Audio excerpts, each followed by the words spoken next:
Hello students, मैं SS Chandrawat स्वागत करता हूं आप सभी का विनायक एजुकेशन ग्रुप के सहयोग के ऊपर, जहां मैं आपके सामने फिर से लेकर हाजिर हो चुका हूं लेसन 4th, और वो है आपका रासायनिक बलगतिकी केमिकल काइनेटिक्स। प्यारे विद्यार्थियों, 12th क्लास के इस केमिस्ट्री के अंदर लेसन 4th रासायनिक बलगतिकी के अंदर अपन चर्चा कर रहे हैं विभिन्न प्रकार की अभिक्रियाओं के बारे में, और इनमें सबसे पहले अपन बात कर रहे हैं शून्य कोटि अभिक्रिया के बारे में। पिछले वीडियो के अंदर मैंने आपको बताया था कि शून्य कोटि अभिक्रियाएं वे अभिक्रियाएं होती है जिनमें अभिकारकों का जो वेग होता है, जिनमें किसी उस अभिक्रिया का जो वेग होता है वो किसी भी क्रियाकारक की सांद्रता पर निर्भर नहीं करता है। यानी कि शून्य कोटि अभिक्रियाएं वे अभिक्रियाएं होती है जिसमें अभिक्रिया का वेग क्रियाकारक की सांद्रता के शून्य घात के समानुपाती होता है, उन्हें अपन शून्य कोटि अभिक्रियाएं कहते हैं। और ये जो अभिक्रियाएं होती हैं, इन अभिक्रियाओं की अवकलित वेग समीकरण और समाकलित वेग समीकरण, ये चीजें मैं आपको पिछले वीडियो के अंदर बता चुका हूं। सभी विद्यार्थियों ने बिल्कुल उसको कंप्लीट कर लिया होगा। अब शुरू करते हैं अपना आगे की चीजें। यहाँ पर देखिए, उसी शून्य कोटि अभिक्रिया के अंदर अगला पॉइंट आता है आलेखी निरूपण। यानी कि जो आप लोगों ने समाकलित वेग समीकरण निकाली थी आपके शून्य कोटि अभिक्रिया की, उस समाकलित वेग समीकरण की अपन बात करें तो आपको पता है यही समीकरण थी, वो x बराबर k0t। ठीक है, यही समीकरण थी। क्या थी वह समीकरण भाई? k0 बराबर x बटे टी था। ठीक है, तो वो t यहां से इधर आया तो गुणा में आ जाएगा। तो क्या हो गया यहाँ पर? देखो, समीकरण आपके पास ये थी x बटे टी बराबर k0, ये समीकरण आपके पास थी। ठीक है ना। अब अपन ने क्या किया, इस t को ले गए अपन इधर, तो ये गुणा में आ गया, इसलिए क्या लिख देंगे अपन इसको x बराबर k0 t, अपन इसको यहां पर लिख देंगे। ठीक है। अब देखो भाई, ये जो समीकरण है ना, इस समीकरण की अपन बात करें तो ये समीकरण y बराबर mx के सापेक्ष है। y बराबर mx के समान ये समीकरण है। यानी कि यदि y अक्ष पर इस x चीज को रखा जाए, x अक्ष पर इस t को रखा जाए, तो ढाल जो होगा वो किसके बराबर हो जाएगा? k0 के बराबर आएगा। तो आप लोग ध्यान रखें कि शून्य कोटि अभिक्रिया के अंदर समाकलित वेग समीकरण एक सरल रेखा समीकरण है। देखो, जहां पर भी y बराबर mx आ जाता है, इस प्रकार की समीकरण आ जाती है, तो वो क्या होती है? वो एक सरल रेखा समीकरण होती है। तो इस प्रकार से शून्य कोटि अभिक्रिया में जो समाकलित वेग समीकरण है वो एक सरल रेखा समीकरण है, और उसका ढाल जो होता है वो tan थीटा जो होगा ढाल इसका, वो वेग स्थिरांक k0 के बराबर आता है। मैं आपको बता ही चुका हूं कि यदि मैं y अक्ष पर x को रखूं, x अक्ष पर t को रखूं, तो जो सरल रेखा प्राप्त होगी ग्राफ, उसकी ढाल क्या होगी?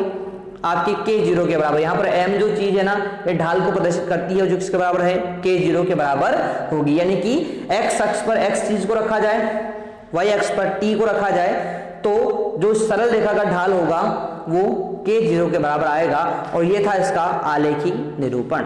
ठीक है ना। तो ध्यान रखें इस चीज के बारे में कि शून्य कोटि अभिक्रिया की जो समाकलित वेग समीकरण है वो एक सरल रेखा समीकरण है। यानी कि अपन y अक्ष पर x को और x अक्ष पर समय को रखकर ग्राफ बनाए तो एक सीधी सरल रेखा प्राप्त होगी, और इस सरल रेखा का ढाल k0 के बराबर होगा। ये इसका आलेखी निरूपण है, जो आप लोगों को यहाँ पर ध्यान रखना है। डायरेक्ट एग्जाम में पूछा जा सकता है कि शून्य कोटि अभिक्रिया की समाकलित वेग समीकरण का आलेखी निरूपण प्रस्तुत कीजिए। तो इस प्रकार से आप लोग इसको बता सकते हैं। अब बात करें एक और महत्वपूर्ण टॉपिक इसी शून्य कोटि अभिक्रिया के बारे में, और वो है अर्ध आयुकाल।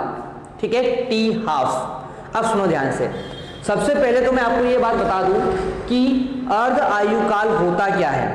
सबसे पहले मैं इसके बारे में बात करूं तो देखो, अर्ध आयुकाल की जहां बात आती है तो किसी रासायनिक अभिक्रिया में अभिकारकों की सांद्रता के आधा अपघटित होने में लगा समय अर्ध आयुकाल कहलाता है। यानी कि किसी रासायनिक अभिक्रिया में जो क्रियाकारकों की सांद्रता होती है उसका आधा अपघटित होने में लगा समय, कितना? आधा। जैसे मान लेते हैं अपने पास क्रियाकारक, मान लेते हैं अपने पास 1 किलो क्रियाकारक था, 1 किलोग्राम अपने पास क्रियाकारक था। अब एक निश्चित समय में वो क्रियाकारक आधा रह गया, यानी कि 1 किलो से वो कितना रह गया? आधा किलो रह गया। तो उस 1 किलो से आधा किलो होने में उसको कितना समय लगा, वो उसका क्या कहलाएगा? अर्ध आयुकाल कहलाएगा। तो यहां पर भी वही बात हो रही है कि किसी रासायनिक अभिक्रिया में अभिकारकों की सांद्रता के आधा अपघटित होने में लगा समय अर्ध आयुकाल कहलाता है। अब इस चीज को निकालेंगे कैसे? तो देखो, यदि क्रियाकारकों की प्रारंभिक सांद्रता A माने, स्मॉल a अपन क्रियाकारक की प्रारंभिक सांद्रता मानते हैं, तो t हाफ समय में सांद्रता कितनी हो जाएगी? A/2 हो जाएगी। ये आप लोग जानते हैं अच्छे से, ठीक है भाई। अपन इस चीज को अच्छे से जानते हैं कि अर्धायुकाल का मतलब ही क्या होता है? सांद्रता का आधा रह जाना, यानी प्रारंभिक सांद्रता A थी और t हाफ समय में कितनी रह जाएगी? आधी रह जाएगी। तो समीकरण K0 बराबर x/t से यहाँ पर x क्या है? x क्रियाकारकों की सांद्रता है, अभिकारकों क्या होती है? ये सांद्रता होती है, t समय होता है और K0 वेग स्थिरांक होता है, ठीक है। तो यहां से अपन क्या करेंगे? यहां से देखो, यहां से K0 बराबर x/t आ रहा है। तो यहां से देखो, मैं आपको समझाता हूं इस चीज को। K0 बराबर x/t आ रहा है, इस t को मैं कहां ले लेता हूं? इधर, और K0 को इसके नीचे ले लेता हूं। तो क्या जाएगा? t बराबर t बराबर x/K0 यहां पर आ जाएगा। और इस x की जगह आप सुनो ध्यान से, t की जगह तो अपन क्या रखेंगे? t हाफ रखेंगे, क्योंकि अर्धायुकाल की बात हो रही है। x की जगह अपन क्या लिखेंगे? सांद्रता A/2 लिखेंगे, और K0 तो अपनी जगह पर था ही से। तो इस प्रकार से ये समीकरण यहां पर आ जाती है, ठीक है ना। तो इस चीज को आप लोग यहां पर ध्यान रखेंगे कि इन मानों को t हाफ और A/2 का मान K0 बराबर x/t समीकरण में रखने पर t हाफ बराबर A/2 बटे K0 अपने पास आ जाता है। और जब इसको अपन सोल्व करते हैं तो क्या हो जाएगा? ये बटे के यहाँ पर बटा है तो ये कहाँ चल जाएगा? नीचे चल जाएगा, यानी t हाफ बराबर A/2 0 अपने पास आ गया। ये शून्य कोटि अभिक्रिया के अर्ध आयुकाल का फॉर्मूला है, ये आप लोग ध्यान रखेंगे। डायरेक्ट एग्जाम में पूछा जाता है कि शून्य कोटि अभिक्रिया के अर्ध आयुकाल को ज्ञात करने का सूत्र बताइए, तो वो सूत्र आपका ये होता है। अब इस सूत्र में आपको क्या दिख रहा है? इस सूत्र में आपको ये दिख रहा है कि शून्य कोटि अभिक्रिया में अर्ध आयुकाल जो आपका ये है, ये इस A के समानुपाती है। A क्या है? प्रारंभिक सांद्रता। तो ध्यान रखेंगे, अपन यहाँ पर बोल सकते हैं, अतः शून्य कोटि अभिक्रिया की अर्ध आयु अभिकारकों की प्रारंभिक सांद्रता के समानुपाती होती है, यानी कि t हाफ समानुपाती A होता है। ये बात यहाँ पर आप लोग ध्यान रखेंगे, ठीक है। तो इस प्रकार से शून्य कोटि अभिक्रियाओं के बारे में जो भी महत्वपूर्ण बातें थी, उन महत्वपूर्ण बातों के अंदर शून्य कोटि अभिक्रिया क्या होती है, ये चीज अपन ने पढ़ी है। शून्य कोटि अभिक्रिया की समाकलित वेग समीकरण जो होती है x बराबर K0t, इसका आलेखी निरूपण क्या होता है, ये चीज अपन ने कंप्लीट कर ली है, ठीक है। और यदि पूछा जाए शून्य कोटि अभिक्रिया का अर्ध आयुकाल कितना होता है, तो ध्यान रखेंगे t हाफ बराबर A/2 0 इसका अर्ध आयुकाल होता है। कैसे आया, ये चीज मैंने आपको यहाँ पर बता दी है, ठीक है ना। अब चर्चा करते हैं अपन कि सर अभी तक अपन ने बात कर ली है शून्य कोटि अभिक्रियाओं के बारे में कि शून्य कोटि अभिक्रियाओं के क्या क्या गुण होते हैं, आलेखी निरूपण कैसे करेंगे समाकलित वेग समीकरण का। इसके अलावा अपन ने यहाँ पर बात कर ली है कि अर्ध आयुकाल क्या होता है शून्य कोटि अभिक्रियाओं का। ये सारी बातें अपन ने कर ली है।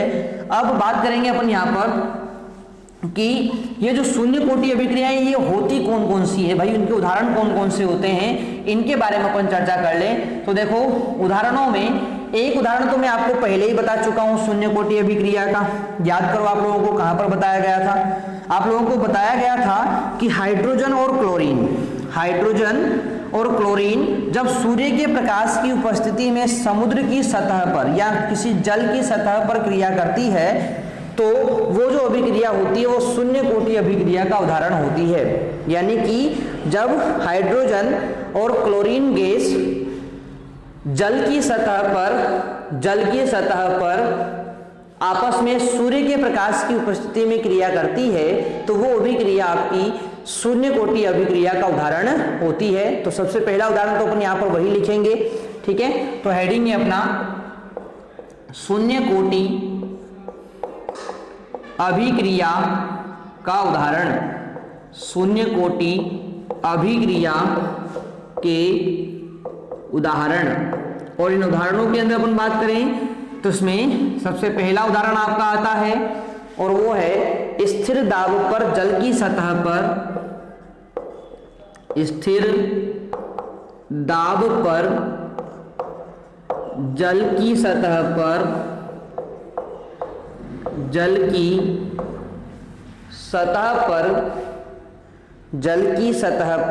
H2 व Cl2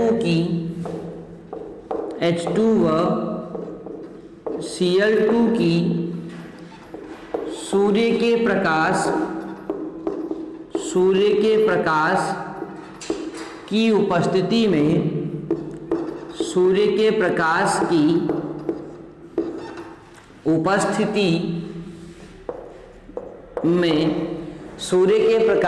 उपस्थिति में अभिक्रिया,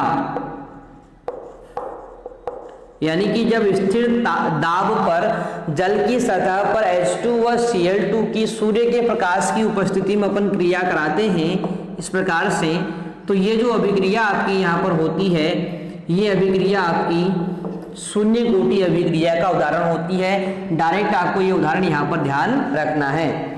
आगे बात करें तो अगला उदाहरण है उच्च दाब पर मोलिब्डेनम की सतह पर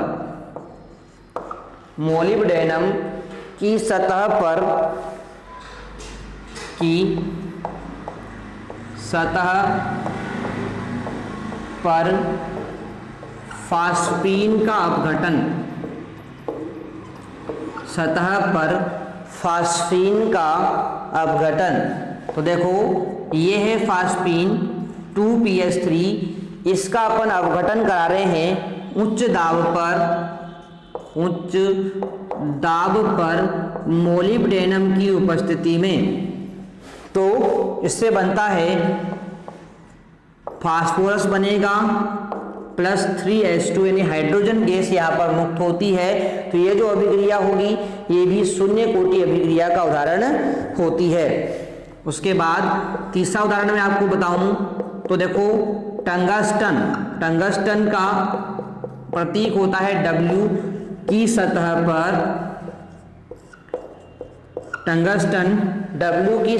पर अमोनिया का